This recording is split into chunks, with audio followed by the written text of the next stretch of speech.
नमस्कार, यो news 24 television news 8 मा स्वागत छ। नेपाल राष्ट्र बैंकको गभर्नर पद रिक्त रहेको झण्डै 2 साता हुन लागेको छ। पदावधि सकिनुभन्दा 1 महिना अघि नै गभर्नर नियुक्त गर्नुपर्ने प्रावधान भए पनि अहिलेसम्म नियुक्ति हुन सकेको छैन। सत्ता साझेदार प्रमुख 2 दल नेपाली कांग्रेस र एमाले बीचको रस्साकस्सीकै कारण गभर्नर नियुक्त हुन नसकेको हो। गभर्नर नियुक्तिको सिफारिस गर्नकै लागि भनेर अर्थमन्त्री विष्णु पौडेलको संयोजकत्वमा 3 सदस्यीय समिति गठन भएको पनि हप्तौं भइसक्यो। समितिले कार्यविधि बनाई अन्तिम 3 जना मध्ये 2 जनाका लागि खुला प्रतिस्पर्धा र 2 जना डेप्युटी गभर्नर मध्ये प्रतिस्पर्धाबाट 1 जना छनौट गरी 3 जनाको नाम सिफारिस गर्नुपर्ने कानुनी व्यवस्था छ। तर कांग्रेस एमाले बीच आफ्नो दलको गभर्नर बनाउने रस्साकस्सी छ। मौद्रिक तथा विदेशी विनिमय सम्बन्धी नीति कार्यान्वयन, बैंक सञ्चालन तथा व्यवस्थापन एवं नियमन, वाणिज्य बैंक तथा वित्तीय संस्थाले कायम गर्नुपर्ने तरलता सम्बन्धी नीति निर्माण गर्ने जस्ता वित्तीय क्षेत्रको नियमन गर्ने निकायको प्रमुख नियुक्तिमा हुने यस्तै राजनीतिका कारण वित्तीय क्षेत्र नै सङ्कटमा पर्ने खतरा छ। हरेक क्षेत्रमा बिचौलियाहरूको जगजगी छ। नीतिगत तहमा नै बिचौलियालाई राखेर थुप्रै छलफल र बहसहरू हुने गरेका छन्। प्रधानमन्त्रीको बेडरुमसम्म नै बिचौलियाको पहुँच हुने गरेको डर लाग्दो अवस्था रहेको भने सरकारमै सहभागी दलका नेताहरूले दिएको अभिव्यक्तिले पनि अनेक आशंकाहरू उब्जिएका छन्। मुलुकमा संघीय लोकतान्त्रिक गणतन्त्र स्थापनापछि पनि देखिएका यस्तै व्यथितिका कारण नागरिकको असन्तुष्टि चुलिएको छ। सरकारप्रति मात्र नभई सिंहको व्यवस्थाप्रति नै नागरिकले औँला उठाउन थालेका छन्। त्यसैले राजनीतिक व्यापार गर्ने परिपाटी सदा का लागि बन्द गर्न जरुरी छ, अन्यथा नागरिकको असन्तुष्टिको भेल उर्लिएला भन्न सकिन्न। अब न्यूज 8 का हेडलाइन्स। सरकारको कार्यशैलीप्रति सत्तारूढ दल कांग्रेसमा असन्तुष्टि, सरकारको आलोचना गर्न नछाड्ने, प्रचण्डले भनेकै आधारमा सरकार नढल्ने कांग्रेस पदाधिकारी बैठकको निष्कर्ष। उहाँले के भन्नुहुन्छ भन्ने आधारमा सरकार बन्ने सकिने हुँदैन। कांग्रेस र एमाले बीच सहमति नजुड्दा अझै हुन सकेन गभर्नर नियुक्ति, सत्तारूढ प्रमुख दल कांग्रेस भित्रैबाट आशंका, बिचौलियाकै कारण गभर्नर नियुक्तिमा ढिलाइ भएको प्रचण्डको आरोप। नियामक संस्थाको गभर्नर चयन गर्नका लागि कुन साइडहरू दिन्छ? विश्व अर्थतन्त्रको उतार चढावसँगै नेपाल भारत बीचको विनिमय सम्बन्धका विभिन्न आयाममा बहस सुरु। भारतीय रुपैयाँ सँगको स्थिर विनिमय दर घटाउँदा नेपालले नोक्सानी बिहोर्नुपर्ने जोखिम। सुधार नभएको व्यथित भएको मुलुकमा सामाजिक सञ्जाल नियमनमा कडाई गर्दै सरकार, नेपालमा सामाजिक सञ्जाल दर्ता हुने समय सकिँदै सामाजिक सञ्जाल फेसबुकको दर्ता प्रक्रियामा चासो, फेसबुकका प्रतिनिधिहरूसँग प्रारम्भिक छलफल।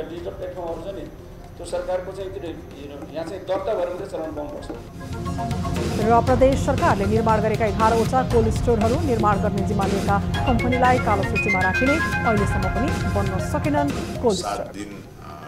एउटा 15 दिनको सूचना हेरी उनीहरूको घरमा गएर दैलोमा रास दिने।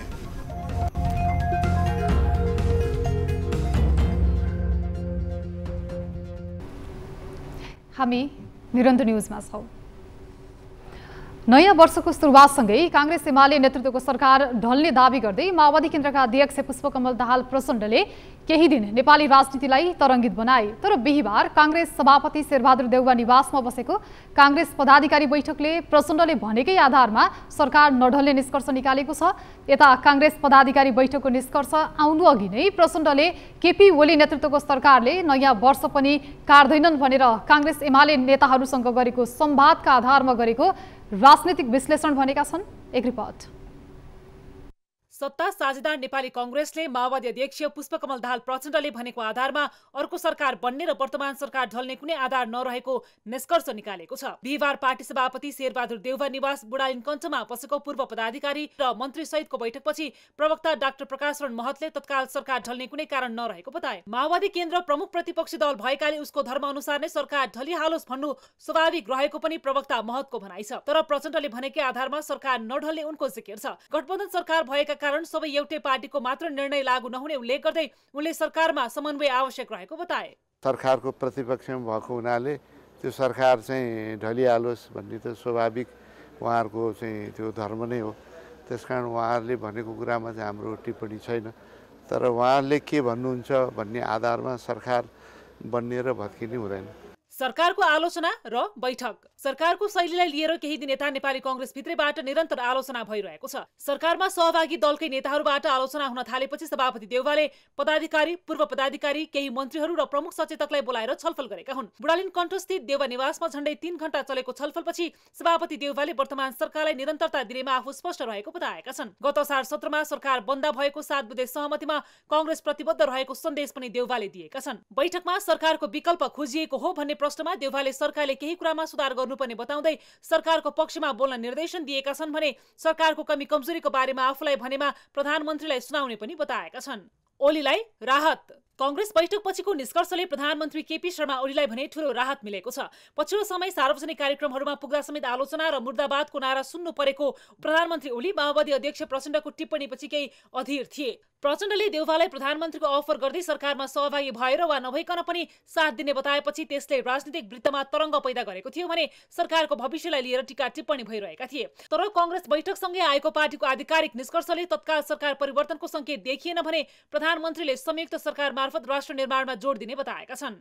19 वटा देश उपनिवेश कायम गर्नेहरू समेत 19 वटा देश मात्रै स्वतन्त्र रहेका बेला एउटा नेपाल सानो भए पनि स्वतन्त्र रहेको थियो। त्यो हामीले गर्व गर्नुपर्छ र यस स्वाधीनतालाई, यस स्वतन्त्रतालाई, यस भौगोलिक अखण्डतालाई हामी अत्यन्त सम्मान गर्दछौँ, माया गर्दछौँ। यसलाई कायम राखेर छोड्दछौँ। यसलाई सगुलो नेपाल हाम्रा सन्ततिलाई अझ विकसित बनाएर हस्तान्तरण गर्छौँ। प्रचण्डको दाबी र फेरिएको बोली। प्रचण्डले लामो समयदेखि नक्कली भुटानी शरणार्थी प्रकरणको छानबिनको मुद्दालाई आफू नेतृत्वको सरकार झाल्ने मुख्य कारणका रूपमा प्रस्तुत गर्दै आएका छन्। उनले बिचौलियाहरूको प्रभावमा आफ्नो सरकार हटाइएको र त्यसमा ठूला दलहरूको हात रहेको आरोप लगाउँदै आएका थिए। नयाँ वर्ष 2082 को सुरुवातसँगै उनले केपी शर्मा ओली नेतृत्वको सरकार ढल्ने दावी गरेका थिए। तर सरकार स्थिर हुने देखिएपछि उनको बोली फेरिएको छ। उनले सरकार ढल्ने भन्ने आफ्नो अभिव्यक्ति राजनीतिक विश्लेषणको आधारमा रहेको तर्क मात्रै गरेका छैनन्। माओवादीलाई सरकारमा जान कुनै हतारो नरहेको पनि बताएका छन्। प्रतिपक्षी दलको नेताले सरकारको आलोचना गर्नु र सरकार ढलोस् पनि चाहना राख्नु राजनीतिक रूपमा स्वाभाविक नै मान्न सकिन्छ। तर उनको यो शैलीले भने उनी माथिको राजनीतिक विश्वसनीयतामाथि पनि प्रश्न उठेको छ। आफूलाई सत्ता च्युत गर्ने दल भन्दै सत्तो सराप गरेको नेपाली कांग्रेसलाई नै सरकारको नेतृत्वका लागि आह्वान गर्नुले ओलीलाई ठिक पार्न उनी केसम्म गर्न तयार छन् भन्ने देखिएको छ भने यसले अर्कोतर्फ उनमा सत्ता बाहिर रहँदाको छटपट्टि र बेचैनी कतिसम्म छ भन्ने पनि देखाएको छ। न्यूज 24 टेलिभिजनका लागि टिभी जर्नलिस्ट सन्दीप शर्मा र इलिशा आर्यालको रिपोर्ट। लामो समयदेखि गभर्नर पद रिक्त हुँदा सरकारप्रति विभिन्न किसिमका आशंकाहरू गरिएका छन्। सत्ता साझेदार प्रमुख दुई दल नेपाली कांग्रेस र एमाले बीच सहमति नजुटेकै कारण गभर्नर नियुक्ति हुन नसकेको हो। गभर्नर नियुक्तिमा ढिलाइ गरिएपछि सत्तारूढ प्रमुख दलभित्रैबाट विभिन्न आशंकाहरू भइरहेका छन्। एक रिपोर्ट। सरकारको असफलतालाई लिएर मुलुकमा सबैतिरबाट सरकारको आलोचना भइरहेको छ। नागरिक असन्तुष्टि चुलिँदै गएपछि राजावादी शक्तिहरू पनि सलबलाइरहेका छन्। तर नागरिक असन्तुष्टि चुलिँदै जाँदा सरकारले झनै एकपछि अर्को विवादास्पद निर्णयहरू गरेपछि सत्ता साझेदार प्रमुख घटक नेपाली कांग्रेसका नेताहरूले सरकारको काम कारबाहीको आलोचना गरिरहेका छन्। नेपाल विद्युत प्राधिकरणको कार्यकारी निर्देशकबाट कुलमान घिसिङलाई हटाइएपछि कांग्रेसका नेताहरू प्रधानमन्त्री केपी शर्मा ओलीसँग चिडिएका हुन्। अहिले पुनः रिक्त रहेको नेपाल राष्ट्र बैंकको गभर्नर पनि नियुक्ति गर्न नसकेपछि कांग्रेस नेताहरूको आक्रोश सडकसम्म नै पोखिएको छ। सरकारको कार्यशैलीको विरोध गरिरहेका उच्चस्तरीय राजनीतिक संयन्त्रका सदस्य समेत रहेका गगन थापाले नै प्रधानमन्त्रीको बेडरुमसम्म नै बिचौलियाको पहुँच हुने गरेको भन्दै आक्रोश व्यक्त गरेका हुन्। हाम्रो इकोनोमीमा अहिले समस्या भएको भनेको चाहिँ बिचौलियाको कारणले। बिचौलियाहरूको म यो प्रधानमन्त्री त्यो प्रधानमन्त्री भन्दिनँ, बिचौलियाहरूको पहुँच चाहिँ प्रधानमन्त्रीको बेडरुमसम्म हुने भयो, नेतृत्वको बेडरुमसम्म हुने भयो। हाम्रो कस्तो यस्तो मैले अहिलेसम्म थाहा थिएन मलाई। गभर्नर नियुक्तिमा भएको ढिलाइको विषयलाई लिएर नै कांग्रेस महामन्त्री थापाले प्रधानमन्त्रीमाथि नै यस्तो लालछना लगाएका थिए। सरकारको उच्चस्तरीय संयन्त्रका सदस्य समेत रहेका कांग्रेस महामन्त्री थापाको अभिव्यक्तिपछि विपक्षी दलका नेताहरूलाई मसला बनेको छ। त्यसैले प्रमुख प्रतिपक्षी दल माओवादी केन्द्रका अध्यक्ष प्रचण्डले पनि त्यही कुरा दोहोऱ्याउन थालेका छन्। बिहीबार मात्रै भैरवामा आयोजित पत्रकार भेटघाटमा प्रचण्डले बिचौलियाकै कारण गभर्नर नियुक्तिमा ढिलाइ भएको आरोप लगाए। ती बिचौलियाहरूले कहिले कांग्रेसलाई पक्रेका छन्, कहिले एमालेलाई पक्रेका छन् र ढिलो भइरहेको छ। हाम्रो भनाइ के छ भने खबरदार यसरी गभर्नर जस्तो पद जो देशको अर्थतन्त्रलाई नियमन गर्ने, नियमित गर्ने, सन्तुलित बनाउने एउटा महत्त्वपूर्ण संवेदनशील ठाउँ हो, त्यहाँ चाहिँ यस किसिमको बिचौलियाको चलखेल बन्द गर भन्ने छौँ हामीले। सत्तारूढ दल कांग्रेसकै नेताहरूले सरकारको काम कारबाहीप्रति असन्तुष्टि पोखिन थालेकै कारण कांग्रेस सभापति देउवाले बिहीबार सरकारमा सहभागी कांग्रेस मन्त्रीहरू सहितको पदाधिकारी बैठक बोलाएका थिए। पार्टी पदाधिकारी बैठकमा पनि कांग्रेस नेताहरूले सरकारको कार्यशैलीको आलोचना गरेका छन्। गभर्नर नियुक्तिमा ढिलाइदेखि त्रिवी उपकुलपतिको राजीनामा समेत नेताहरूले पार्टीमा गम्भीर रूपले उठाएका छन्। उनीहरूले ओली नेतृत्वको सरकारको उच्चस्तरीय संयन्त्रमा नबस्नेसम्मको चेतावनी दिएका छन्।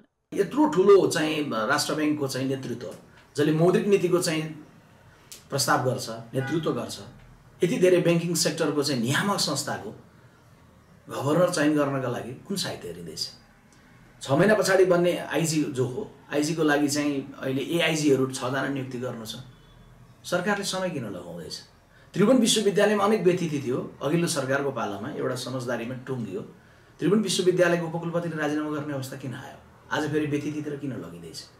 त्यसैले यस्ता विषयहरूमा चाहिँ आन्तरिक रूपमा पनि हामी बोल्छौँ र बाहिर पनि बोल्छौँ। गभर्नर महाप्रसाद अधिकारीको 5 वर्षे कार्यकाल चैत 24 गते पूरा भई विदाई भएको हप्ता भइसक्दा पनि गभर्नर नियुक्ति हुन नसकेपछि सत्तारूढ दलभित्रैबाट प्रश्नहरू उठेका छन्। गभर्नरको कार्यकाल सकिनु 1 महिना अघि नै नयाँ गभर्नर नियुक्ति गर्नुपर्ने प्रावधान छ। तर एमाले र कांग्रेस बीच आफ्नो पार्टी निकटको व्यक्तिलाई गभर्नर बनाउने रस्ता कसिकै कारण गभर्नर नियुक्ति हुन नसकेको हो। गभर्नर पद रिक्त हुँदा नीलम ढुङ्गानालाई कायम मुकायम गभर्नरको जिम्मेवारी दिइएको छ। गभर्नर नियुक्तिका लागि सरकारले गठन गरेको अर्थमन्त्री विष्णु पौडेलको संयोजकत्वमा डाक्टर विश्व पौडेल र पूर्व गभर्नर विजयनाथ भट्टराई सदस्य रहेको छनौट समितिले नाम सिफारिस गर्न सकेको छैन। राष्ट्र बैंकको गभर्नर जस्तो पदमा दल निकटको व्यक्ति खोज्ने रवैयाकै कारण सरकारमाथि प्रश्न उठ्नु स्वाभाविक बनेको छ। गभर्नर नियुक्तिकै विषयलाई लिएर सत्ता गठबन्धनमै हलचल उत्पन्न भएको छ। न्यूज 24 टेलिभिजनका लागि ब्युरो रिपोर्ट। नेकपा माओवादी केन्द्रका अध्यक्ष पुष्पकमल दाहाल प्रचण्ड आफै पार्टीको हुलाकी राजमार्ग केन्द्रित जागरण अभियानमा सहभागी छन्। अभियानमा सक्रिय सहभागिता जनाएका प्रचण्डले सत्ता गठबन्धनको सरकारलाई अनैतिक सरकार भनिरहेका मात्र छैनन्, यो सरकार छिट्टै ढल्ने भविष्यवाणी गरिरहेका छन्। सरकार ढले पनि माओवादी केन्द्र भने 2084 सम्म सरकारमा नजाने बताइरहेका छन्। एक रिपोर्ट। एमाले गठबन्धनको सरकारबाट बाहिरिएपछि नेकपा माओवादी केन्द्रका अध्यक्ष पुष्पकमल दाहाल प्रचण्डले एमाले कांग्रेस गठबन्धन सरकारको निकै आलोचना गरे। सडकदेखि सदनसम्म नै सरकारको तीखो आलोचना गर्दै आएका प्रचण्डले आफू प्रधानमन्त्री हुँदा भ्रष्टाचार विरुद्धको अभियान चलाएकै कारण सरकार छाड्नु परेको बताइरहेका छन्। सरकारबाट बाहिर भएपछि प्रचण्ड पार्टी अभियानका क्रममा देश दौडाहामा निस्किएका छन्। पछिल्लो पटक हुलाकी राजमार्ग केन्द्रित जागरण अभियानका क्रममा प्रचण्ड तराईका जिल्लाहरूमा छन्। अभियानमा जाँदा प्रचण्डले पार्टी कार्यकर्ता तथा शहीद तथा बेपत्ता परिवारको घरमा पुगिरहेका छन्। विगतमा जुन वर्ग समुदायका लागि लडेको त्यही वर्ग समुदायसँग पुग्न नसकेको भन्दै उनले स्वीकार गरिरहेका छन्। विगतमा बाटो बिराएको स्वीकार गर्दै उनले अभियानबाट सिकेको पनि प्रचण्डले बताउने गरेका छन्। हामीले विगतमा जुन मुद्दा, जुन वर्ग, जुन समुदायको हितको निम्ति समर्पित भएर लडेका थियौँ, हामी उनीहरूका जान ढिलो गरेकोमा जनतामा निकै ठुलो पीडा रहेछ, चिन्ता रहेछ भन्ने हामीले सिक्यौँ। शहीद परिवार, बेपत्ता योद्धा परिवार हामीलाई भेट्दा जसरी उहाँहरूले संवेदना र भावुकता प्रदर्शन गर्नुभयो, हामीले त्यसबाट सिकिराखेका छौँ। हामीले अलिकति त बाटो बिराएकै थियौँ र हामी अहिले ठिक बाटोमा हिँडेका छौँ भन्ने आत्मविश्वास सिक्यौँ हामीले। पछिल्लो पटक पार्टी अभियानमा निकै सक्रिय देखेका प्रचण्ड स्थानीय कार्यकर्ताको घर घरमै पुग्ने, उनीहरूसँगै बसेर खाने गरेका छन्। प्रचण्डको यो सक्रियता देखेर स्थानीय नेता कार्यकर्तामा पनि उत्साह बढेको छ। अभियानका क्रममा गाउँ गाउँ र टोल टोलमा पुग्न भ्याएका उनले नयाँ वर्ष 2082 को पूर्व सन्ध्यामा सरकार ढल्ने भविष्यवाणी समेत गरेका थिए। तत्कालै एमाले कांग्रेस गठबन्धनको सरकार ढल्ने उनको अभिव्यक्तिले राजनीतिक तरङ्ग नै उत्पन्न गरिदियो। प्रचण्डको यो अभिव्यक्तिकै बेला सत्तारूढ प्रमुख दुई दल कांग्रेस र एमाले बीच पनि खटपट देखिरहेको छ। सत्तारूढ दल कांग्रेसका नेताहरूले नै सरकारको काम कारबाहीप्रति तीव्र असन्तुष्टि जनाउन थालेपछि सरकार ढल्ने आशंकाहरू पनि भइरहेका छन्। कांग्रेस नेताहरूको असन्तुष्टि छताछुल्ल हुन थालेपछि प्रधानमन्त्री केपी शर्मा ओलीले बुधबार बोलाएको उच्च स्तरीय राजनीतिक संयन्त्रको बैठकमा समेत कांग्रेस नेताहरू अनुपस्थित भएपछि सरकारको खटपटलाई पुष्टि गरिदियो। प्रचण्डले तत्काल सरकार ढल्ने भविष्यवाणी गरे पनि 84 सालसम्म आफू सरकारमा नजाने बताइरहेका छन्। जनताले हामीलाई जसरी वृद्धदेखि युवा युवतीदेखि बाल बच्चासम्मले पनि अब हाम्रो भरोसा फेरि एकचोटि माओवादी केन्द्रतिर, माओवादी नेतृत्वतिर, प्रचण्डतिर छ भनेर भावुक भएर आउने हजारौँ हजारको सङ्ख्या हामीले जो देख्यौँ हुलाकी मार्ग वरिपरि, त्यसले हामीलाई थप जिम्मेवारी बोध भएको छ र सरकारमा चाहिँ 84 सम्म नजाने हाम्रो निर्णयमा एउटा नयाँ दृढता पैदा भएको छ। ओलीको आलोचना देउबाप्रति नरम। वर्तमान केपी शर्मा ओली नेतृत्वको सरकारको चर्को आलोचना गर्ने गरे पनि प्रचण्ड कांग्रेस सभापति शेरबहादुर देउबाप्रति भने नरम देखिने गरेका छन्। सार्वजनिक अभिव्यक्ति दिने क्रममा नै उनले देउबालाई स्पष्ट वक्ताका रूपमा अर्थ्याउने गरेका छन्। तत्कालीन अवस्थामा एमालेको काँधमा आफू प्रधानमन्त्री भएका बेला ओलीले आफूलाई भ्रमजालमा पारेको अभिव्यक्ति प्रचण्डले दिने रहेका छन्। जति बेला ओलीले स्वर्ग गए पनि नर्ग गए पनि सँगसँगै जाने भनेर भ्रम दिएको भन्दै प्रचण्डले सदनदेखि सडकसम्म नै कुण्ठा पोख्ने काम गरे। कांग्रेस एमालेको गठबन्धनलाई अनैतिक भन्ने गरेका प्रचण्डले गठबन्धन टुटाउन जोड तोडले लागेका छन्। त्यसैले उनले पछिल्लो पटक देउबाप्रति नरम देखिने गरेका छन्। मिसन 84 को मुद्दा भ्रष्टाचार। माओवादी केन्द्रका अध्यक्ष प्रचण्डले भ्रष्टाचारमाथिको कारबाहीलाई तीव्र बनाएकै बेला सरकार छाड्नु परेको विषयलाई अहिले जोड तोडले उठाएका छन्। यही मुद्दाका कारण कार्यकर्ता पंक्तिमा पनि उत्साह छाएको विश्लेषण माओवादीमा छ। यही बीचमा भएको स्थानीय तहको उपनिर्वाचन र हालै सम्पन्न भएको सोभियु निर्वाचनको परिणामले पनि माओवादी पंक्ति उत्साहित छ। उपनिर्वाचन र सोभियु चुनावको परिणामका साथै अभियानको क्रममा स्थानीय कार्यकर्ताको वाहवाहीका कारण हौसिएका प्रचण्डले एक्लै चुनाव लड्न सक्ने विश्वास लिन थालेका छन्। त्यसैले आगामी 84 को निर्वाचनसम्म नै भ्रष्टाचार विरुद्धको मुद्दालाई उठाएमा जनमत पाउन सकिने प्रचण्डको विश्वास छ। न्युज 24 टेलिभिजनका लागि ब्युरो रिपोर्ट। विश्व नै अर्थतन्त्रमा देखिएको उतार चढावले आक्रान्त छ। यस्तो बेलामा अमेरिकाले निरन्तर रूपमा गर्दै आएको राजस्वमाथिको फेरबदल र राजनीतिक शक्ति आर्जन अभ्यासले विश्वका प्राय सबै मुलुक प्रभावित भइरहेका छन्। कसको पैसा कति बलियो, कति शक्तिशाली, यो पक्ष पनि बलियो रूपमा सतहमा आइरहेको अहिलेको अवस्थामा नेपाल भारत बीचको विनिमय सम्बन्धका विभिन्न आयामबारे पनि बहसहरू छेडिएका छन्। एक रिपोर्ट। अर्थतन्त्रमा आफूलाई अब्बल बनाउने प्रयास हरेक मुलुकको मुख्य उद्देश्य मध्येको एक हुने गरेको छ, हुनु पनि पर्छ। तर अहिले विश्वशक्ति राष्ट्रहरू व्यापार युद्धको चरणमा खुलेर निशानाबाजी गरिरहेका छन्। अमेरिकाले त निरन्तर रूपमा राजस्व लगायतका पक्षमा फेरबदल गर्ने कार्यलाई तीव्र बनाइरहेको छ। विश्वमा कोसँग कति सम्पत्ति, कसको व्यापार कति धुरन्धर, को शक्तिमान, कसको पैसाले सर्वशक्तिको स्थान ओगट्न सक्छ, यी र यस्तै चालबाजी चलिरहेका छन् विश्वशक्ति राष्ट्रहरू बीच। यसबीचमा नेपाल भारत बीचको विनिमय सम्बन्धको बहस पछिल्ला दिनमा बढ्दो क्रममा छ। नेपाल भारत सम्बन्ध अन्य देशहरूको तुलनामा केही विशिष्ट प्रकृतिको छ। राजनीतिक, सांस्कृतिक, आर्थिक यी सबै पक्षमा नेपालको भारतसँगको सम्बन्ध अन्य देशको भन्दा केही फरक र विशिष्ट छ। तर अहिले भारतीय पैसाको नेपाली विनिमय दरका बारेमा खुलेर बहस हुन थालेपछि के नीतिगत फेरबदल आवश्यक नै हो त भन्ने प्रश्न जन्मिएको छ। नेपाल भारतको विनिमय अवस्थाको विगत कस्तो? 2017 सालभन्दा पहिले नेपालको विनिमय दर नेपालका सराफी मनी चेन्जरहरूले निर्धारण गर्थे। बजारमा आधारित विनिमय दर नेपालले अवलम्बन गरेको थियो। सरकारको कुनै हस्तक्षेप थिएन। असन भोटाइटी बजारले भारतीय मुद्रा संघको नेपाली मुद्राको मूल्य तय गर्दथ्यो। तर त्यो विनिमय दर यति स्थिर भयो कि आम नागरिकले धेरै दुःख पाउने स्थिति बन्यो। बिहानै सराफीलाई भनेको विनिमय दर दिउँसो नै बदली गरिसकेको हुन्थ्यो। यस किसिमको धेरै अस्थिर हुँदा आम नागरिकले धेरै दुःख पाउन थाले। असुविधा सृजना हुँदै गयो र नेपालमा भारतीय मुद्राको चलन चल्ती बढाउनमा यसले मद्दत पुर्यायो। त्यही पृष्ठभूमिमा नेपाल सरकार र राष्ट्र बैंक मिलेर भारूको चलन चल्ती विस्थापित गर्ने र नेपाली मुद्रालाई नेपालभर चलन चल्तीमा ल्याउनका लागि स्थिर विनिमय दरको महत्त्वपूर्ण भूमिका खेल्न सक्छ। नेपाली मुद्रामा आम नागरिकको विश्वास जाग्न सक्छ भन्ने उद्देश्यले 2017 वैशाखदेखि औपचारिक तवरले स्थिर विनिमय दर लागू गर्यो। भारतीय पैसा नेपालमा अहिले कस्तो अवस्थामा? नेपालले 2017 सालदेखि भारतीय रुपैयाँसँग एक प्रकारले स्थिर खालको विनिमय दर अवलम्बन गरिरहेको।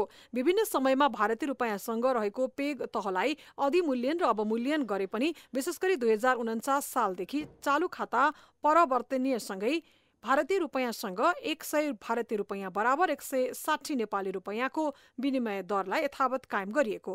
2017 सालमा सुरुमा भारतीय रुपैयाँसँग स्थिर विनिमय दर तय गर्दा पनि यही तहमा विनिमय दर तोकिएको। 65 वर्षदेखि लागू भएको स्थिर विनिमय दर प्रणाली बीचमा रेटमा केही तलमाथि भए पनि 2017 जति थियो अहिले पनि त्यही रेट लागू छ। तर अब भारूको मूल्य निर्धारण बजारबाटै हुनुपर्ने आवाज पछिल्लो समय उठ्न थालेको छ। विज्ञहरू भन्छन् अहिले फेरबदल नगर्दा राम्रो।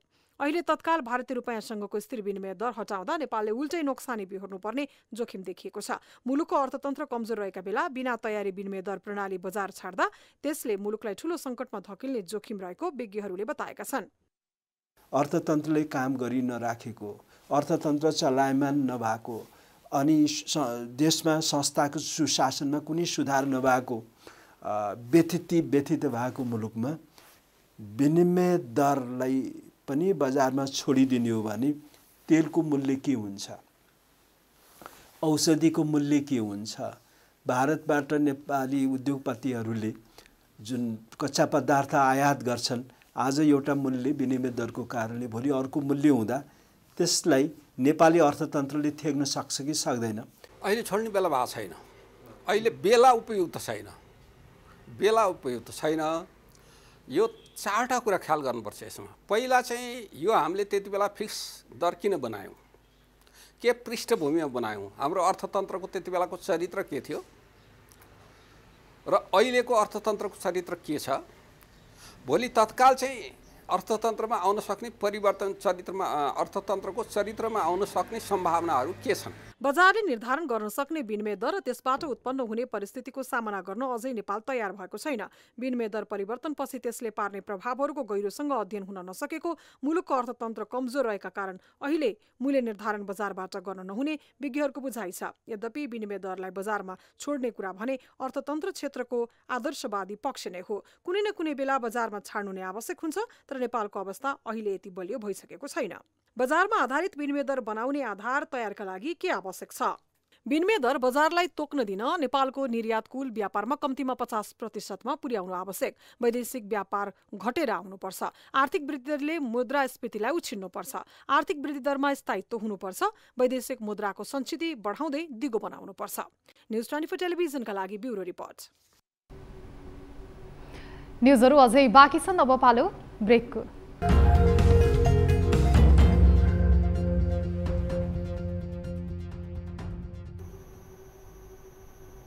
हामी निरन्तर न्युजमा छौँ। सरकार अहिले आफै बिहालमा छ। जताततै असन्तुष्टि, अराजकता र अशान्तिका दृश्य बढ्न थालेका छन्। यही परिस्थितिका बीच सरकारले थालेका केही काम वा भनौँ अभियानको समेत बिहाल अवस्था देखिएको छ। आमूल परिवर्तनका लागि बृहत एवं प्रभावकारी कदम नचाले मुलुकको सन्तुलनता नै डगमगाउने भावी दृश्य देखिरहेको छ। एक रिपोर्ट। सत्ता गठबन्धनमा ठूलो दरार छ। देशभर असन्तुष्टिका आवाज चर्का छन्। अराजकता बढेको छ। समाजमा विकृति विसङ्गतिको ग्राफ उच्च बनिरहेको छ। शान्त वातावरणको अभाव बढ्दो क्रममा छ। अहिले नेपालको भित्री परिदृश्य यस्तै छ। विशेष गरी राजनीतिक अस्थिरता कतिसम्म तरल छ भने यहाँ करिब हरेक वर्षमा सरकारमा फेरबदल आइरहेको छ। नेताहरूको जनता विमुख यस्ता कदमले जनआक्रोश चरम बनिरहेको छ। समग्रमा भन्दा सरकार र जनता दुवैको अवस्था बेहाल छ। यही परिस्थितिमा सरकारले सुरु गरेका कदम वा अभियान राम्रो हुने त कुरै भएन। रोजगारीदेखि अन्य नीति एवं अभियानका कदमको अवस्था पनि बेहाल नै छ। सुरुवातमा हेरौँ सरकारले थालेका रोजगारी सम्बन्धी कदमको बेहाल अवस्था। प्रधानमन्त्री रोजगार कार्यक्रमको बेहाल। प्रधानमन्त्री रोजगार कार्यक्रमको अवस्था नाजुक छ। अघिल्लो पटक केपी शर्मा ओली प्रधानमन्त्री हुँदा सुरु भएको प्रधानमन्त्री रोजगार कार्यक्रम उद्देश्य अनुरूप चल्न नसक्दा यसको औचित्यमाथि नै प्रश्न उठ्न थालेको छ। यो वर्ष रोजगारीको आशामा आवेदन दिनेको संख्या करिब 8 लाख छ। अहिलेसम्म 7500ले मात्रै पाए रोजगारी। लाखौंको आवेदन पर्दा पनि सरकारले न्यून संख्यामा रोजगारी दिन थालेपछि यसको आवश्यकता र औचित्यमाथि प्रश्न जब्बर बन्दै। किन र के गर्न सुरु गरिएको थियो प्रधानमन्त्री रोजगार कार्यक्रम? बेरोजगार व्यक्तिलाई न्यूनतम रोजगारीको प्रत्याभूति गर्न, आवश्यक रोजगार सेवा र सहायता प्रदान गर्न, दक्ष तथा सक्षम जनशक्ति विकास गरी आन्तरिक रोजगारीको प्रवर्धन र विस्तार गर्न, सरकारी निजी सहकारी तथा गैर सरकारी क्षेत्रहरू बीचको समन्वय र सहकार्यमा थप रोजगारीका अवसर सृजना गर्न, आन्तरिक रोजगारी सृजनाका लागि आवश्यक नीतिगत र संरचनात्मक व्यवस्था गर्न। सार्वजनिक पूर्वाधारहरूको निर्माण, स्तरोन्नति र विस्तारमा योगदान गर्न र आन्तरिक रोजगार सृजना सम्बन्धी अध्ययन अनुसन्धान गरी रोजगारीका नयाँ क्षेत्रहरूको पहिचान गर्न। ऋण सकिने लाग्यो तर भएन युवा रोजगारी प्रवर्धन। प्रधानमन्त्री रोजगार कार्यक्रममा लाखौंलाई सरकारले फर्म भराएर रोजगारी दिन सकेको छैन। यस वर्ष 743 वटा स्थानीय तहले बेरोजगारहरूको सूची दर्ता गरेका थिए। प्रधानमन्त्री रोजगार कार्यक्रम अघि बढाउन सरकारले विश्व ब्याङ्कसँग ऋण समेत लियो। यही कार्यक्रम अन्तर्गत युवा रोजगारी प्रवर्धन गर्ने भन्दै रूपान्तरण पहल परियोजनाका लागि 13 अर्ब 62 करोड रुपैयाँ अर्थात् 120 मिलियन अमेरिकी डलर ऋण लिइयो। अमेरिकी ऋण सकिने लाग्दा पनि अहिलेसम्म कार्यक्रम कार्यान्वयनको अवस्था कमजोर। प्रधानमन्त्री रोजगार कार्यक्रमका लागि यस वर्ष झन् बजेट नै घटाइयो। त्यसैको प्रभावले कम रोजगारी सृजना गरेर तलब भुक्तानी भइसकेपछि मात्रै रोजगारी प्राप्त गर्नेको विवरण संकलन गरिने। प्रदेशका कार्यक्रमको पनि बेहाल उस्तै। कर्णाली प्रदेश सरकारले आर्थिक वर्ष 2075-76 देखि प्रधानमन्त्री रोजगार कार्यक्रमको सिको गर्दै मुख्यमन्त्री रोजगार कार्यक्रम सुरु गर्यो। कर्णाली प्रदेशका बेरोजगार तथा कोभिडबाट प्रभावित युवालाई स्थानीय स्तरमा रोजगारी सृजना गर्ने, आय आर्जनका क्रियाकलाप सञ्चालन गर्ने, सामुदायिक पूर्वाधार निर्माण कार्यमा संलग्न गराई गरिबी निवारणमा योगदान पुर्याउने उद्देश्य राखियो। तर कार्यक्रम कार्यान्वयनका लागि कार्यविधि नै 2078 सालमा मात्रै बनाइयो। चालु आर्थिक वर्षमा मुख्यमन्त्री रोजगार कार्यक्रमका लागि छुट्याइएको रकम 1 अर्ब 15 करोड 40 लाख रुपैयाँ। मुख्यमन्त्री कार्यालय कार्यक्रमको प्रभावकारिताको त कुरै छोडौं, यो कार्यक्रमबाट चालु आर्थिक वर्षको अहिलेसम्म कतिले रोजगार पाए त्यसको समेत ठ्याक्कै हिसाब राख्न असक्षम। चालु आर्थिक वर्षमा आयोजनाहरूमा छुट्याएको बजेटको 50% भन्दा बढी पारिश्रमिकमा खर्च हुने गरेको। अहिले स्थानीय तह मार्फत परियोजना कार्यान्वयन हुने क्रममा रहेको कार्यक्रमलाई अझ प्रभावकारी बनाउन कार्यविधि संशोधनको काम चलिरहेको। यी त सरकार र सरकारी तहबाट सुरु गरिएका तर बेहाल अवस्थामा रहेका कामका केही उदाहरण मात्रै हुन्। आर्थिक, सांस्कृतिक, शैक्षिक, प्राविधिक यी र यस्ता कुनै पनि क्षेत्रमा सरकारले थालेका कामको प्रभावकारिता बलियो देखिएको छैन। विकास परियोजनाहरू वर्षौंसम्म अलपत्र राख्ने, सेवामा चुस्तता नहुने, जता पनि झन्झटिला अनि बोझिला नीति लागू गर्ने जस्ता यावत खराब पक्षले मुलुकको समग्र अवस्था नै बेहाल बनाएको देखिन्छ। आमूल परिवर्तनका लागि सरकारले बृहत एवं प्रभावकारी कदम तत्काल सुधार नगरे अवस्था थप बिग्रिने निश्चित छ। न्यूज 24 टेलिभिजनका लागि ब्युरो रिपोर्ट। नेपालमा सामाजिक सञ्जाल फेसबुक बन्द हुन्छ त भन्ने प्रयोगकर्ताहरू बीच यो प्रश्नले सनसनी फैलाइरहेको छ। सरकारले तोकेको दर्ता म्याद सकिन केही दिन मात्र बाँकी हुँदा पनि ठूला प्रविधि कम्पनीहरू मौन बसेपछि फेसबुक सहितका चर्चित प्लेटफर्महरूको भविष्य अनिश्चित देखिन थालेको हो। दर्ता नभए बन्द हुन्छ भन्दै दिएको अन्तिम चेतावनीले यो बहसलाई झनै चर्काएको छ। एक रिपोर्ट। नेपालमा करिब 1.5 करोड मानिसले फेसबुक चलाउने गरेका छन्। यतिका मानिसले प्रयोग गरिरहेको फेसबुक अब नेपालमा बन्द हुने हो त? यति बेला सामाजिक सञ्जाल प्रयोगकर्ता बीच यस्तै ठूलो प्रश्न उब्जिएको छ। न त यो कुरा अफवाह मात्रै हो, न त पक्का निर्णय। तर परिस्थितिले भने चासो बढाइरहेको छ। नेपालमा फेसबुक जस्तो विशाल प्लेटफर्मको लोकप्रियता कुनै रहस्य होइन, तर अब त्यही प्लेटफर्म बन्द हुने खतरा देखिएको छ। सरकारको नयाँ नियम अनुसार नेपालमा सञ्चालन भइरहेका सामाजिक सञ्जालहरू सरकारले तोकेको मापदण्ड अनुसार दर्ता हुनुपर्छ। सूचना तथा सञ्चार मन्त्रालयले चेतावनी दिँदै फेसबुक, एक्स अर्थात् ट्विटर, इन्स्टाग्राम जस्ता सञ्जालहरूलाई वैशाख 7 भित्र दर्ता हुन निर्देशन दिइसकेको अवस्था हो। तर ठूला टेक कम्पनीहरू खासै गम्भीर देखिएका छैनन्। सूचना मन्त्रालयका पत्र र ताकेताहरूलाई व्यवस्था गर्दै आएका यी प्लेटफर्महरू अझै चुपचाप छन्। यद्यपि मेटाका प्रतिनिधिसँग प्रारम्भिक छलफल भने भइरहेको छ। मेटाका प्रतिनिधिले सुस्तता देखाएको टीका टिप्पणीका बीच मेटाले शिष्टाचार संवाद भने गरेको बताइन्छ, तर ठोस निकास वा भनौँ औपचारिक निर्णय खास केही भएको छैन। उनीहरूसँग सिङ्गापुर जुमबाट कुराकानी भयो हो। के छ उनीहरूको रेस्पोन्स चाहिँ के छ, कस्तो छ? अहिलेसम्म उहाँहरूले पनि आफ्नो बोर्डमा जुन छ नि हामी आफ्नो जानकारी गराउँछु भनेर त्यति मात्रै भन्नुभएको छ, अरू केही पनि छैन। समयमै यस र नो बारेमा केही हामी भनौँला भनेर त्यति मात्रै भनेको छ, तर दर्ता नै गराउँछु त्यस्तो केही किसिमको प्रोमिस छैन। तर यी सञ्जालहरू दर्ता भएनन् भने सरकारले पूर्ण रूपमा बन्द गर्ने चेतावनी यसअघि नै दिइसकेको छ। अब यहाँ मेटा चाहिँ हामीले चाहिँ यसलाई चाहिँ हामीले बोलाइरहेछौँ, आउँछ आउँदो हेर्नु बाँकी छ। अब चाहिँ गुगल होला, माइक्रोसफ्ट होला, लिङ्क्डइन होला, धेरै चाहिँ प्लेटफर्म डिजिटल प्लेटफर्महरू छ नि, त्यो सरकारको चाहिँ यहाँ चाहिँ दर्ता भएर मात्रै चल्न पाउनुपर्छ उनीहरूले।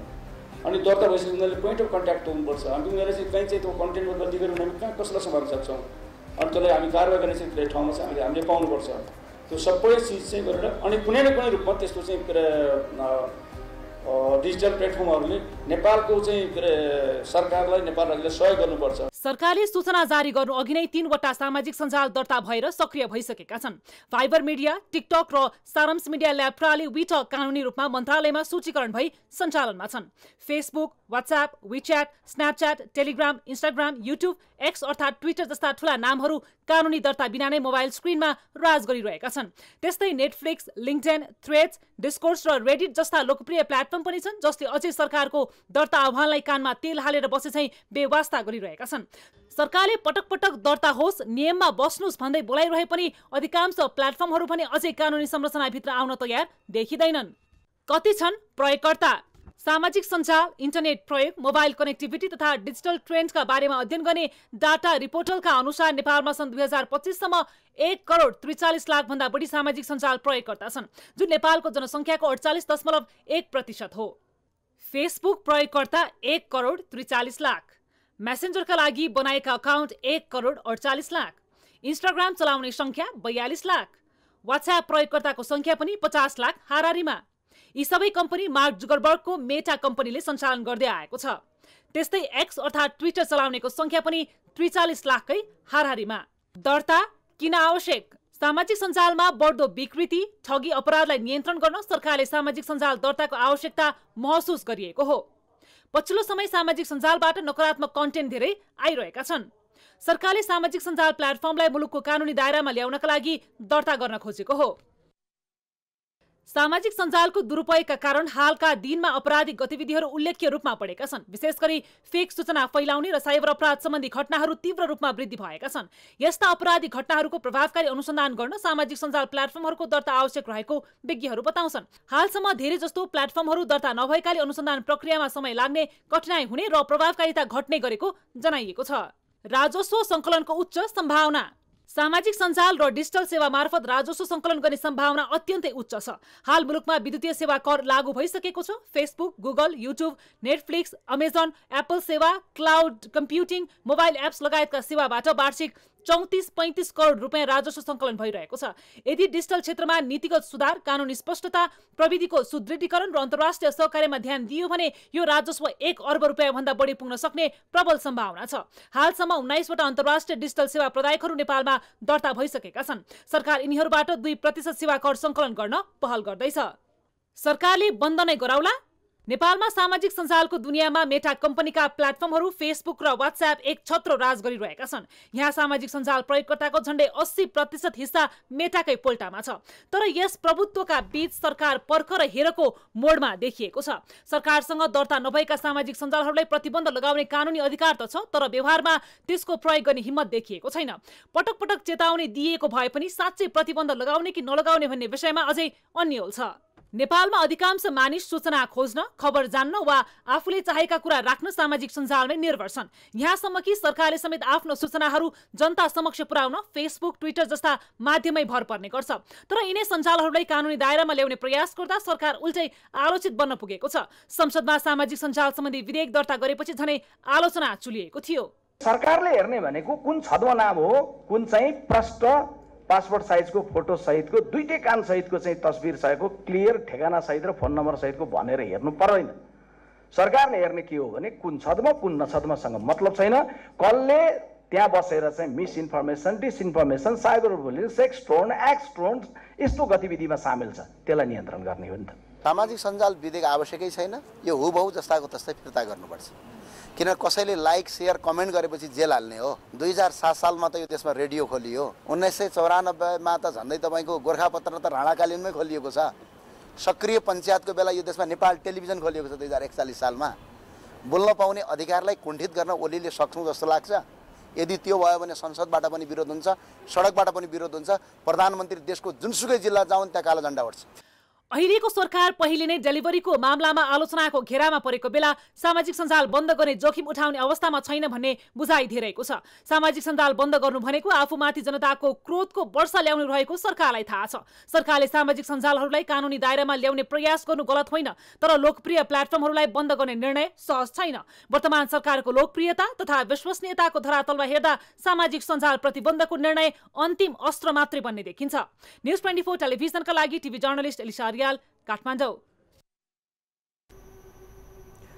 सुदूरपश्चिम प्रदेशसभाको सामाजिक विकास समितिले प्रदेश सरकारले निर्माण गरेका 11वटा कोल्ड स्टोरहरू निर्माण गर्ने जिम्मा लिएका कम्पनीलाई कालो सूचीमा राख्ने भएको छ। प्रदेश सरकारको 5 करोड 10 लाख लगानीमा सुदूरपश्चिमका विभिन्न जिल्लामा 11वटा कोल्ड स्टोर निर्माणका लागि 6 वर्ष पहिला बजेट समेत विनियोजन गरिएको थियो। कोल्ड स्टोरहरू अहिलेसम्म पनि बन्न सकेका छैनन्। एक रिपोर्ट। सुदूरपश्चिम प्रदेश सरकारको भूमि व्यवस्था कृषि तथा सहकारी मन्त्रालयले 11वटा कोल्ड स्टोर निर्माण गर्ने कम्पनीलाई कालो सूचीमा राख्ने भएको छ। केही समय पहिले सुदूरपश्चिम प्रदेश सरकारले कोल्ड स्टोरको नाममा बदमासी र करोडौं रकम दुरुपयोग गरेको सहितको विषय समेटेर रिपोर्ट न्यूज 24 टेलिभिजनमा प्रसारण गरिएको थियो। त्यसपश्चात प्रदेश सरकारले यस विषयमाथि निगरानी बढाएको थियो। निर्माण अधुरो छाड्ने big B and company Baitadi, जी&जे निर्माण सेवा कैलाली, भूमिराज रोशन कम्पनी डोटी, भैरव शक्ति निर्माण, आदर्श कम्पनी डोटी र पुरुषोत्तम कन्स्ट्रक्सन बर्दिया लगायतका कम्पनीहरूलाई कालो सूचीमा राख्ने निर्णय गरेको हो। सामाजिक विकास समितिको बैठकमा मन्त्री वीरबहादुर थापाले कोल्ड स्टोर निर्माण कार्यमा संलग्न कम्पनीलाई कालो सूचीमा राख्ने निर्णय भएको जानकारी गराएका हुन्। ठेकदारका लापरवाहीका कारणले, काम नगरेको कारणले अहिलेसम्म चाहिँ अधुरा रहेका छन् र त्यसको लागि मन्त्रालयले खास गरी यो कृषि निर्देशनालय डोटीले चाहिँ यो बजेट दिने गर्छ र त्यसले हेर्छ यो प्रोजेक्टहरूलाई।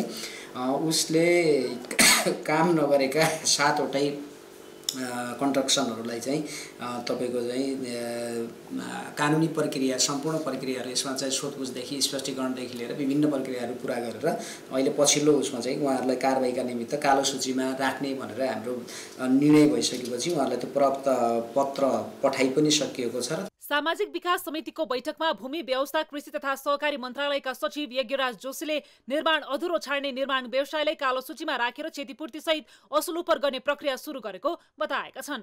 र यसको प्रोसेस के हुन्छ भनेर मैले तहाँका इन्जिनियर कोशराज बडुलाई बुझ्दाखेरि उहाँले अब 7 दिनको एउटा 15 दिनको सूचना फेरि उनीहरूको घरमा गएर दैलोमा टाँस दिने र त्यति गर्दाखेरि पनि उहाँहरू आएनन् भने फेरि अनि सरकारको प्रचलित कानुन बमोजिम कालो सूचीको लागि अगाडि बढाउने प्रक्रियामा जान्छौँ भनेर भन्नुभएको छ। प्रदेश सरकारको 5 करोड 10 लाख लगानीमा सुदूरपश्चिमका विभिन्न जिल्लामा 11वटा कोल्ड स्टोर निर्माणको लागि 6 वर्ष पहिला बजेट समेत विनियोजन गरिएको थियो।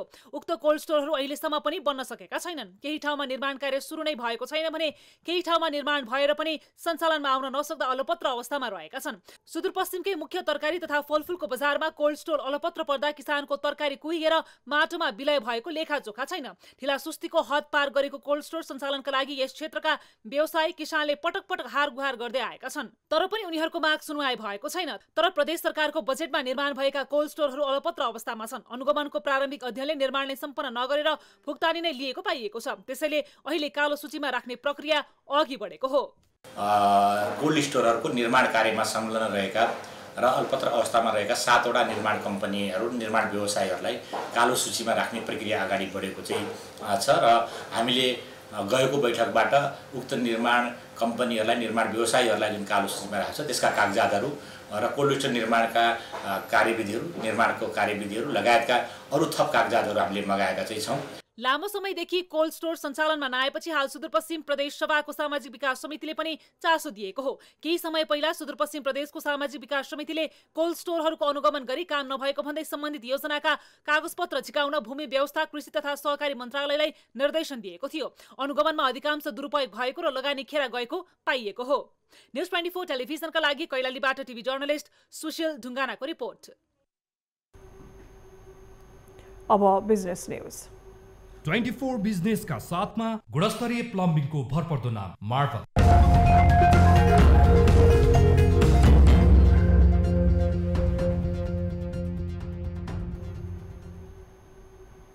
कास्कीको रूपा गाउँपालिकाले स्वास्थ्य बीमा कार्यक्रमलाई जनतासँग जोड्ने प्रयास थालेको छ। पालिकाले आफ्नो अस्पतालमा बीमा कार्यक्रम लागू गरेर बीमित रकममा 50% अनुदान दिएको छ। यसले बीमाका लागि सरकार ठूला अस्पतालमा धाउनु पर्ने बाध्यताको अन्त्य हुने विश्वास लिएको छ। एक रिपोर्ट। कास्कीको रूपा गाउँपालिकाले स्वास्थ्य बीमालाई जनतासँग सहज तरिकाले जोड्ने कार्य सुरु गरेको छ। साथै जनस्वास्थ्यको दायित्व वहन गरी बीमित रकममा 50% अनुदान समेत प्रदान गर्ने कार्य अघि बढाएको छ। रूपा गाउँपालिकाका अध्यक्ष नवराज ओझाले सेवाग्राही जानकी गुरुङलाई बिरामी पूर्जा दिएर स्वास्थ्य बीमा कार्यक्रम सुरुवात गरेका हुन्। स्वास्थ्य सेवामा जनताको पहुँच बढाउन स्वास्थ्य बीमा कार्यक्रम सुरु गरिएको हो। स्वास्थ्य बीमा कार्यक्रम अन्तर्गत 5 जनाको परिवारको बीमा गर्दा लाग्ने 3,500 रुपैयाँको 50% गाउँपालिकाले बेहोर्नेछ। बीमाका लागि अनुदान दिन पालिकाले चालु आर्थिक वर्षमा 20 लाख बजेट विनियोजन गरेको छ। पालिकाभित्रको स्वास्थ्य संस्थामा स्वास्थ्य बीमा कार्यक्रम नहुँदा जनताले सेवा लिन पोखरा धाउनुपर्ने बाध्यता थियो। यसबाट जनतालाई स्थानीय सरकारको अनुभूति दिलाउने पालिकाको अपेक्षा छ। हाम्रो लक्ष्य प्रत्येक घरलाई चाहिँ सेवा पुर्याउने हो। त्यसै कारणले 50% अनुदान चाहिँ पालिकाको तर्फबाट हामीले त्यसमा स्वास्थ्य बीमामा दिएका छौँ। यो सँगसँगै गाउँपालिकाभित्र निःशुल्क एम्बुलेन्स सेवा दिएका छौँ। हाम्रो त्यो सेवा चाहिँ अस्पतालमा लिइसकेपछि उहाँहरूलाई पोखरा पुर्याउन पनि नोमिनल 500 रुपियाँ पोखरा पोर्याउँछौँ हामीले, होइन? त्यो खालको चाहिँ नोमिनल कस्ट लिएर चाहिँ गरेका छौँ। निःशुल्क सेवा हामीले 5 वर्ष अगाडिबाट चाहिँ सुरुवात गरिरहेका छौँ। स्वास्थ्य बीमा बोर्डसँगको सहकार्यमा स्वास्थ्य बीमा कार्यक्रममा नागरिकको पहुँच वृद्धि गर्न पालिकाले बीमा सहजकर्ता खटाएको छ। पालिकाका 400 घर परिवार बीमा कार्यक्रममा जोडिएका छन्। अस्पताल आउने 70% बिरामीको उपचार अस्पतालबाटै पूर्ण हुने र बाँकी 30%लाई ठूला अस्पतालमा रिफर गर्ने गरिएको छ। कोरोना महामारीमा अस्पतालको खाँचो खड्किएपछि पालिकाले 2077 जेठमा अस्पताल सञ्चालनको तयारी थालेको थियो। क्रमशः अस्पताललाई स्तरोन्नति गर्दै पालिकाले 2 डाक्टर सहित 28 जना स्वास्थ्यकर्मी नियुक्ति गरेर सेवा दिइरहेको छ। यहाँबाट सेवा उपलब्ध हुने सेवाहरू चाहिँ हामी यही रूपाकोट अस्पतालबाट नै सेवा प्रवाह गर्छौँ र यहाँ सेवा उपलब्ध नभएका सेवा र कुनै जटिल र विशेषज्ञ सेवाहरू पाउनुपर्ने त्यस्तो कुनै सेवाहरू भएमा चाहिँ यहाँबाट चाहिँ रिफर लिएर हाम्रो चाहिँ नेपालको जुनसुकै अस्पतालमा पनि रिफर लिएर चाहिँ जान सकिन्छ। अस्पतालबाट 24 घण्टा इमर्जेन्सी सेवा, सार्वजनिक बिदाको दिन बाहेक ओपीडी सेवा, निःशुल्क एम्बुलेन्स सुविधा, एक्सरे मेसिन, ल्याब, फार्मेसी, गर्भवती जाँच, गाउँघर स्वास्थ्य क्लिनिक, नियमित खोप सेवा उपलब्ध हुने गरेको छ। यति मात्र होइन, जनतालाई सहज हुने गरी बिहान 8 बजेबाट नै बहिरङ्ग सेवा अर्थात् ओपीडी सुरु हुन्छ। रिफर लिएर ठूलो अस्पताल जान परे पनि अस्पतालका 2वटा एम्बुलेन्स छन्। ती एम्बुलेन्सले पालिकामा कोही बिरामी परेमा तत्काल अस्पताल पुर्याउने गरेका छन्। 500 रुपैयाँमा एम्बुलेन्स सेवा लिन सकिन्छ। पालिकाले अस्पतालबाट दिने सेवालाई वृद्धि गर्दै लैजाने नीति लिएको छ। न्युज 24 टेलिभिजनका लागि कास्कीबाट सुमन ढुङ्गाना र राजु गिरीको रिपोर्ट। न्युजहरू अझै बाँकी छन्, अब पालो ब्रेकको।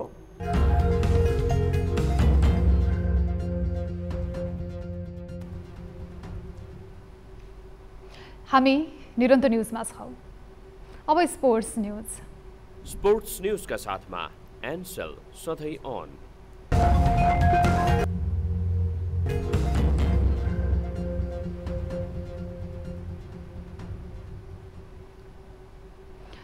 अखिल नेपाल फुटबल संघ एन्फाका पूर्व अध्यक्ष गणेश थापा फुटबलमाथि फिफाले लगाएको 10 वर्षे प्रतिबन्ध सकिएको छ। भ्रष्टाचारको आरोपमा विश्व फुटबल महासंघ फिफा थापालाई अनुशासनको कारबाही गरेको छ।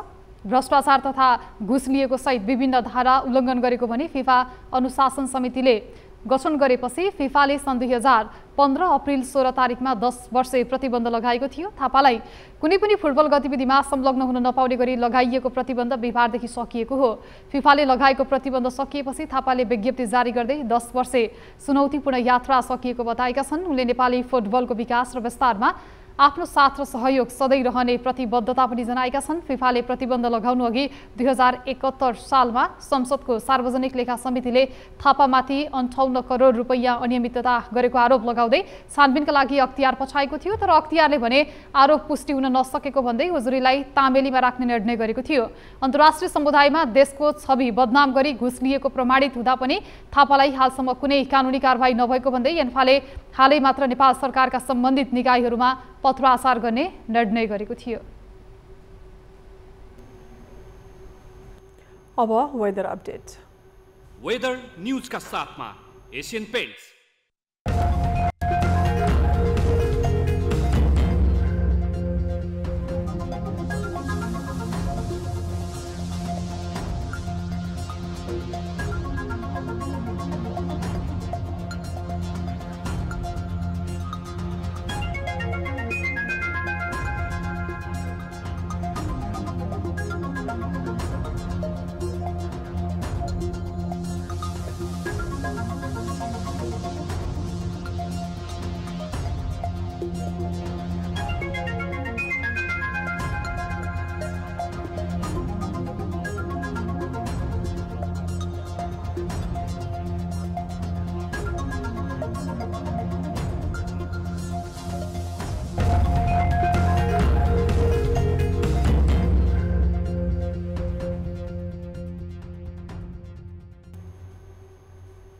अब न्युज 8 को अन्त्यमा पुनः हेडलाइन्स।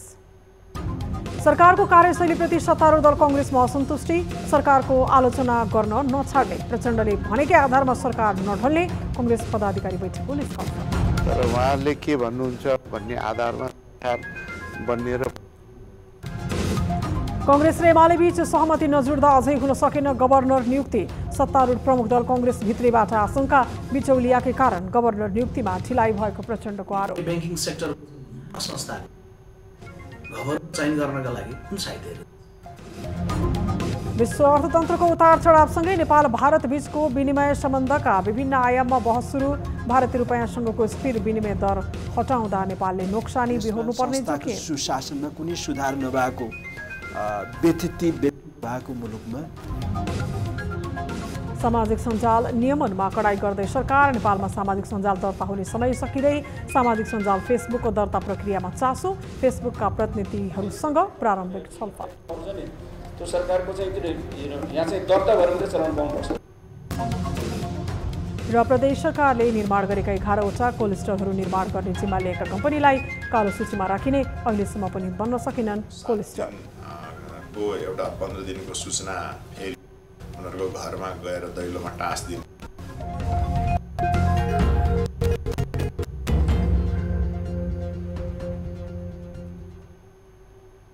न्युज 8 अहिलेलाई यति नै। जाँदा जाँदै ताली र गालीका लागि हामीले सोधेको प्रश्नको अन्तिम नतिजा, यसपछि प्रसारण हुने कार्यक्रम सीधा कुरा जनतासँगमा हेर्न नभुल्नुहोला। थप न्युजका लागि हाम्रो वेबसाइट www.news24nepal.com हेर्नुहोला। साथै हामीलाई फेसबुक, युट्युब र एक्समा पनि फलो गर्न सक्नुहुनेछ। यस्तै मोबाइल, फाइबर र इमेल मार्फत 24 डेस्कमा समस्या र गुनासाहरू राख्न सक्नुहुनेछ। अहिलेलाई बिदा दिनुहोस्। हामी निरन्तर न्युजमा छौँ। नमस्ते।